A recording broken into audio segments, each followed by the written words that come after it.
वक्त सब कुछ सिखा देता है, भला भी और बुरा भी। कभी कभी बुरा वक्त आपको कुछ अच्छे लोगों से मिलवाने के लिए आता है। सबसे बुरा वक्त वो है जब तुम्हारे गुस्से और खौफ से तुम्हारे वालिदैन अपनी ज़रूरियात और नसीहत बयान करना छोड़ दें। वक्त आने पर लोग साथ कम और मशवरे ज़्यादा देने लग जाते हैं।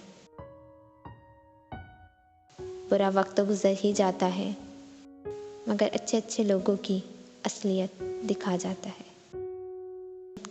हम किसी के दिल में झांक कर नहीं कह सकते कि कौन हमारा कितना मुखलिस है, लेकिन वक्त और रवैये जल्द ही ये एहसास दिला देते हैं।